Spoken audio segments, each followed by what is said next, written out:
afternoon. Eric, thank you very much. It is great to be at Red State, but I'll tell you what, it's even better to be the governor of the largest red state in America.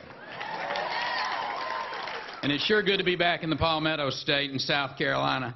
You know, I enjoy coming to places where people elect folks like Nikki Haley, true conservatives, and also where they love the greatest fighting force on the face of the earth, the United States military.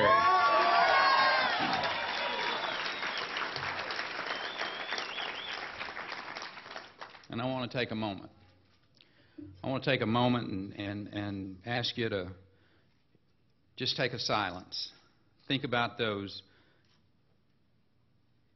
young Navy SEALs, the other special operators who gave it all in the service of their country. Just take a moment to say, thank you, Lord, that we have those kind of selfless, sacrificial men and women. Their sacrifice was immeasurable, and their dedication profound. And we will never, ever forget them.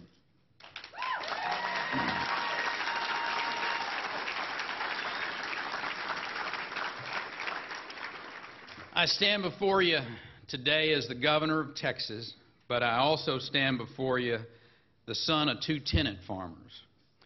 Ray Perry, who came home after 35 bombing missions over Europe to work his little corner of land out there, and Amelia, who made sure my sister Milla and I had everything that we needed, including hand sewing my clothes until I went off to college. I'm the product of a place called Paint Creek. Doesn't have a zip code. It's too small to be called a town along the rolling plains of Texas. We grew dryland cotton and wheat. When I wasn't farming or attending Paint Creek Rural School, I was generally over at Troop 48, working on my Eagle Scout Award. And around the age of 8, I was blessed, didn't realize it, but I was blessed to meet my future wife, Anita Thigpen, at a piano recital. We had our first date 8 years later, and she finally agreed to marry me 16 years after that. Nobody says I am not persistent. You know, there is no greater way to live life than with someone you love. And my first love is with us today, my lovely wife, Anita. Honey.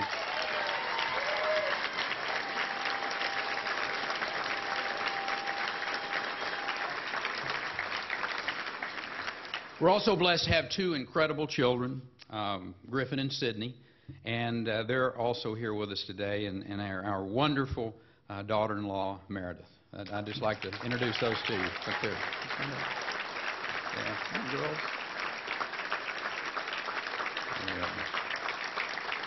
Thank you. You know, what I learned growing up on the farm was a way of life. It was centered on hard work and on faith and on thrift. Those values have stuck with me my whole life. But it wasn't until I graduated from Texas A&M University and joined the United States Air Force, flying C-130s all around the globe, that I truly appreciated the blessings of freedom. You know, paraphrase Abraham Lincoln and Ronald Reagan, I realized that the United States of America really is the last great hope of mankind.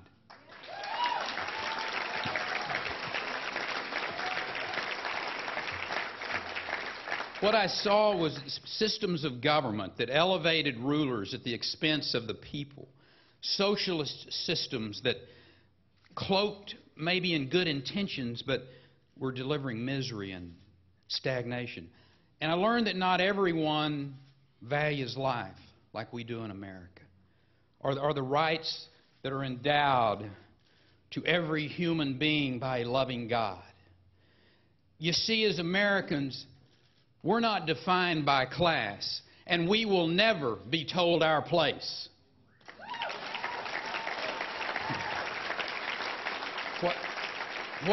What makes our nation exceptional is that anyone from any background can climb to the highest of heights. As Americans, we don't see the role of government as guaranteeing outcomes, but allowing free men and women to flourish based on their own vision, their hard work, and their personal responsibility. And as Americans, we realize that there is no taxpayer money that wasn't first earned by the sweat and toil of one of our citizens.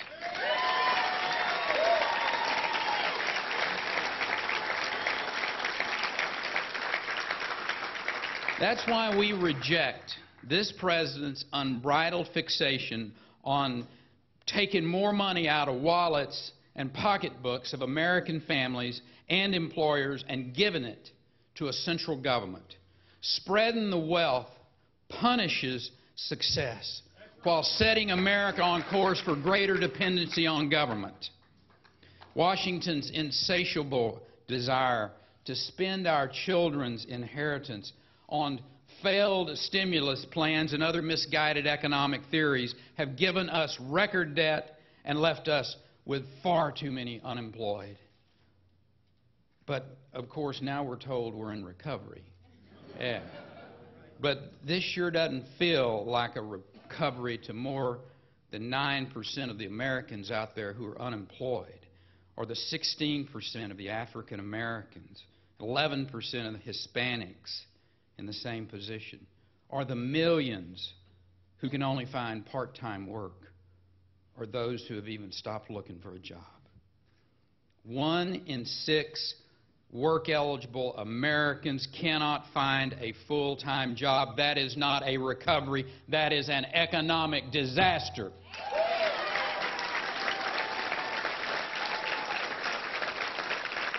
And you think about it, for those Americans who do have full-time jobs, they aren't experiencing economic recovery with the rising fuel cost and the food prices that are going up. Recovery is a meaningless word if the bank has foreclosed on your home, if you are underwater on your mortgage, or if you are up to the max on your credit card debt. Those Americans know that this president and his big spending, big government policies have prolonged our national misery, not alleviated it.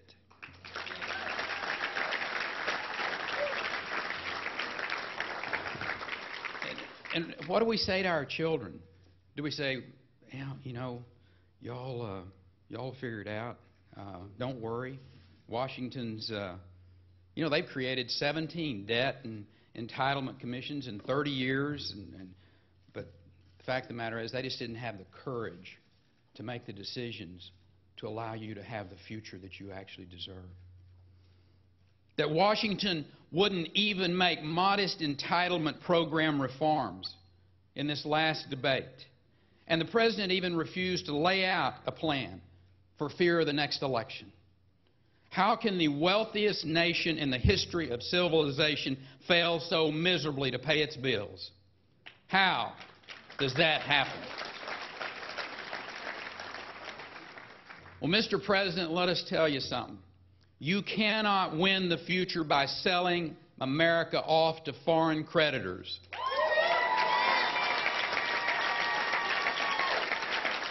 We cannot afford 4 more years of this rudderless leadership. Last week, that leadership failed. And the tax and spend and borrow agenda of this president led to the first ever downgrade of credit rating of the United States of America. In reality, though, this is just the most recent downgrade. The fact is, for nearly 3 years, President Obama has been downgrading American jobs. He's been downgrading our standing in the world. He's been downgrading our financial stability. He's been downgrading our confidence and downgrading the hope for a better future for our children. That's a fact.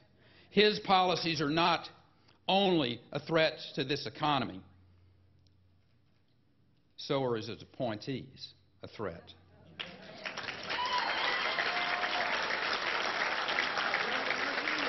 Yeah, brother. See, he stacked the National Labor Relations Board with anti-business cronies who want to dictate to a private company, Boeing, where they can build a plant. No president should kill jobs in South Carolina or for any other state for that matter simply because they choose to go to a right-to-work state.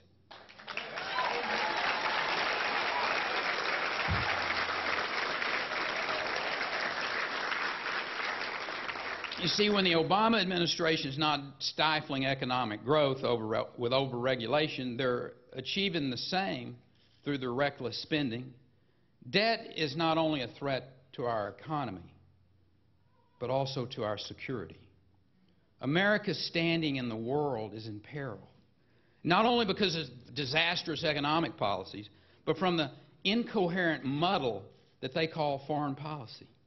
You know, our president has insulted our friends, and he's encouraged our enemies, thumbing his nose at traditional allies like Israel.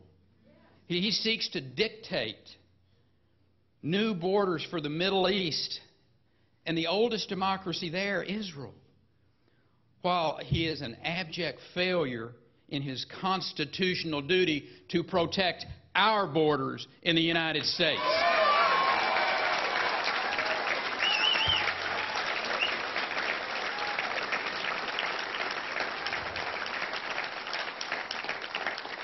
You know, his foreign policy seems to be based on alienating our traditional allies while basing our domestic agenda on importing those failed Western European social values.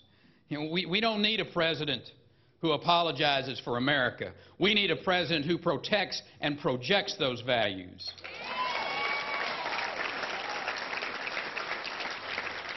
Look, it's pretty simple. We're going to stand with those who stand with us, and we will vigorously defend our interest. And those who threaten our interest, harm our citizens, we will simply not be scolding you. We will defeat you.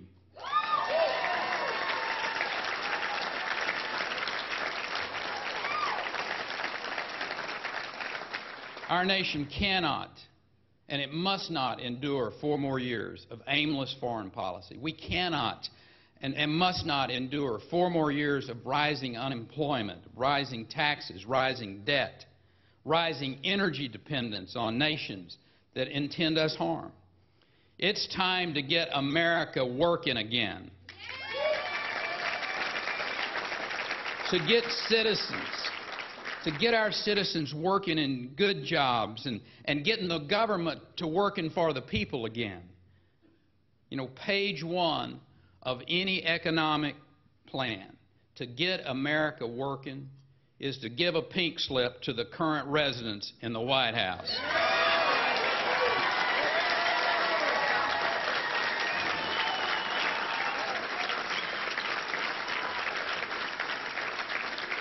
Listen, we just got to get back to the basic truths of economic success. You know, as governor, I've had to deal with the consequences of this national recession. In 2003, and again this year, my state faced billions of dollars in budget shortfalls. But we worked hard. We made tough decisions. We balanced our budget, not by raising taxes, but by setting priorities and cutting government spending.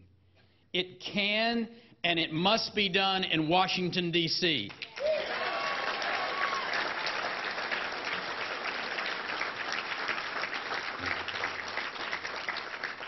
Dr. Schwertner, we have led Texas based on some just really pretty simple guiding principles.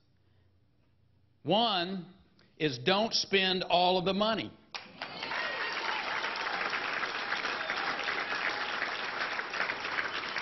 We do not have to accept our current circumstances. We will change them. We are Americans.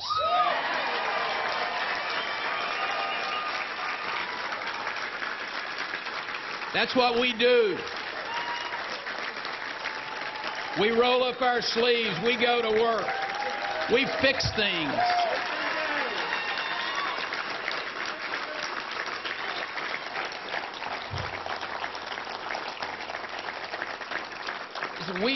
We stand up and proudly proclaim that Washington is not our caretaker. And we reject the state that, in, I think, Margaret Thatcher's words, she said, a state that takes too much from us in order to do too much for us. We will not stand for that any longer.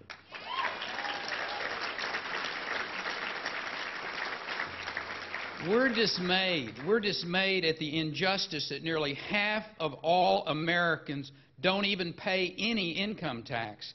And, you know, and the liberals out there are saying that we need to pay more. We are indignant about leaders who do not listen and spend money faster than they can print it. In America, the people are not subjects of the government. The government is subject to the people.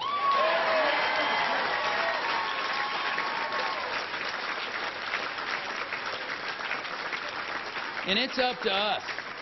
It is up to us, to this present generation of Americans, to take a stand for freedom, to send a message to Washington that we're taking our future back from the grips of these central planners.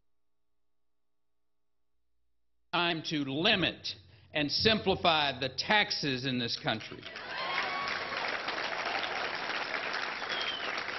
We have to quit spending money we don't have. We need to get our fiscal house in order and restore our good credit.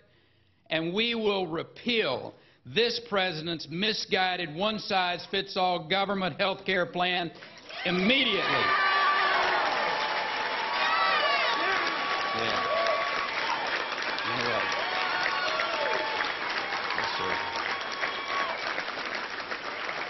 We'll create jobs. We'll get America working again. We'll create jobs and we'll build wealth. We'll truly educate and innovate in science and in technology and engineering and math. We'll create the jobs and the progress that's going to be needed to get America working again. And I'll promise you this. I'll work every day to try to make Washington, D.C. as inconsequential in your life as I can.